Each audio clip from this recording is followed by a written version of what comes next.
നമസ്കാരം. സിനിമാ ലോകത്തെ ലഹരി ഉപയോഗത്തെക്കുറിച്ച് പലപ്പോഴും അന്വേഷണങ്ങളും ചർച്ചകളും എല്ലാം നടക്കാറുണ്ട്. എന്നാൽ ലഹരി ഉപയോഗത്തിൽ നിന്ന് ചില സിനിമാ താരങ്ങൾ പിന്നോട്ടേക്കില്ലെന്നാണ് പുറത്തുവരുന്ന റിപ്പോർട്ടുകളിൽ നിന്നും വ്യക്തമാകുന്നത്. കഴിഞ്ഞ ദിവസം MDMAയുമായി മലപ്പുറത്ത് നിന്നും യുവാവിനെ പിടികൂടിയിരുന്നു. കോഴിക്കോട് ബൈപ്പാസിനോട് ചേർന്ന് വഴക്കാട് പോലീസ് സ്റ്റേഷന്റെ പരിധിയിലുള്ള സ്വകാര്യ റിസോർട്ടിന്റെ പാർക്കിംഗ് ഗ്രൗണ്ടിൽ കാറിൽ നിന്നാണ് MDMA പിടിച്ചെടുത്തത്. ഈ യുവാവ് പറഞ്ഞ കാര്യങ്ങളാണ് ഇപ്പോൾ ചർച്ചാ വിഷയം. മലപ്പുറത്ത് പിടികൂടിയ MDMA മലയാള സിനിമയിലെ 2 നടിമാർക്ക് കൊടുക്കാനാണെന്നാണ് ഇയാൾ പറയുന്നത്. മലപ്പുറത്ത് 510 ഗ്രാം MDMA ആണ് പോലീസ് പിടികൂടിയത്. രഹസ്യവിവരത്തിന്റെ അടിസ്ഥാനത്തിൽ ഇന്നലെ നടത്തിയ പരിശോധനയിലാണ് MDMA പിടികൂടിയത്. കാളിക്കാവ് സ്വദേശി മുഹമ്മദ് ഷബീബിനെ കഴിഞ്ഞ ദിവസം തന്നെ അറസ്റ്റ് ചെയ്തിരുന്നു. പിന്നാലെ മലപ്പുറം ചെമ്മാട് സ്വദേശി അബൂ തോഹറിനെയാണ് കസ്റ്റഡിയിലെടുത്തിരിക്കുന്നത്. മുഹമ്മദ് ഷബീബാണ് MDMA നടിമാർക്ക് നൽകാനാണെന്ന് പോലീസിന് മൊഴി നൽകിയിരിക്കുന്നത്. കൊച്ചിയിൽ നിന്നെത്തുന്ന നടിമാർക്ക് നൽകാനാണ് MDMA കൈവശം വെച്ചതെന്നാണ് മൊഴിയിൽ പറഞ്ഞിരിക്കുന്നത്.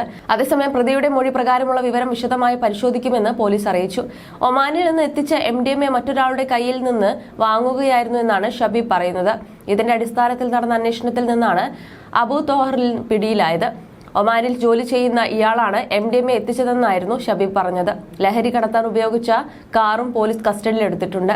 മുഹമ്മദ് ഷബീബും ഒമാനിൽ ജോലി ചെയ്തിരുന്നയാളാണ്. ഇയാൾ 2 മാസം മുൻപാണ് നാട്ടിലെത്തിയത്. ഒമാനിൽ നിന്ന് പാൽപ്പൊടി പാക്കറ്റുകളിലായാണ് മയക്കുമരുന്ന് എത്തിച്ചത്. ലക്ഷങ്ങൾ വിലമതിക്കുന്ന ലഹരി മരുന്നാണ് പോലീസ് പിടികൂടിയിരിക്കുന്നത്. കരിപ്പൂർ വിമാനത്താവളം വഴിയാണ് MDMA കടത്തിയത്.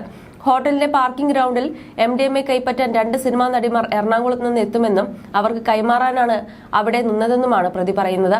എന്നാൽ ആരാണ് വരുന്നതെന്നോ നടിമാർ ആരൊക്കെയെന്നോ ഷബീബിന് അറിയില്ലായിരുന്നു. പുതുവർഷാഘോഷം ലക്ഷ്യം വെച്ച് കൊച്ചി, ഗോവ എന്നിവിടങ്ങളിലേക്ക് വിൽപ്പന നടത്തുന്നതിനായാണ് ലഹരിമരുന്ന് എത്തിച്ചത് എന്ന നിഗമനത്തിലാണ് പോലീസ്. കൊണ്ടോട്ടി DVSPയും സ്പെഷ്യൽ ബ്രാഞ്ച് DVSPയും പ്രതിയെ ചോദ്യം ചെയ്യുകയാണ്. സിനിമാ രംഗത്തെ ലഹരി ഉപയോഗം ഇടക്കാലം കൊണ്ട് സജീവമായി ചർച്ചയാവുകയാണ്. കൊച്ചിയിൽ ഓം പ്രകാശ് ഉൾപ്പെടെ ലഹരി പാർട്ടിയും ഏറെ വിവാദങ്ങൾക്ക് വഴിവെച്ചിരുന്നു. അതേസമയം കുറച്ചു നാളുകൾക്ക് മുമ്പ് കൊച്ചിയിൽ നടന്ന ലഹരി പാർട്ടിക്ക് പിന്നാലെ നടൻ ശ്രീനാഥ് ബാസിയെയും നടി പ്രയാഗ മാർട്ടിനെയും ചോദ്യം ചെയ്തതും വാർത്തയായിരുന്നു. എറണാകുളം സൗത്ത് പോലീസ് സ്റ്റേഷനിലേക്ക് വിളിച്ച് വരുത്തിയായിരുന്നു ചോദ്യം ചെയ്യൽ. ലഹരി പാർട്ടി നടന്ന ഹോട്ടൽ സുഹൃത്തുക്കളെ കാണാനാണ് പോയതെന്നാണ് പ്രയാഗ മാർട്ടിൻ പറയുന്നത്. ശ്രീനാഥ് ബാസിയെയും പോലീസ് ചോദ്യം ചെയ്തിരുന്നു. സംഭവ ദിവസം പുലർച്ചെ 4 മണിക്കാണ് പ്രയാഗ ഹോട്ടലിൽ എത്തുന്നത്. ഹോട്ടലിലെ പാർട്ടിയിൽ പ്രയാഗ മാർട്ടിനും ശ്രീനാഥ് ബാസിയും ലഹരി ഉപയോഗിച്ചുവെന്നത് സാധൂകരിക്കുന്ന തെളിവുകളൊന്നുമില്ല. അതേസമയം ലഹരി പരിശോധനയ്ക്ക് സാമ്പിളുകൾ ശേഖരിക്കാൻ സന്നദ്ധരാണ് എന്ന് ശ്രീനാഥ് ബാസിയും പ്രയാഗ മാർട്ടിനും ചോദ്യം ചെയ്യലിനിടെ അന്വേഷണ ഉദ്യോഗസ്ഥരെ അറിയിച്ചിരുന്നു. You're watching me on metromatney.com. metromatney.com. Subscribe for more videos. Subscribe for more videos. Subscribe here for more videos. Subscribe now. Thank you.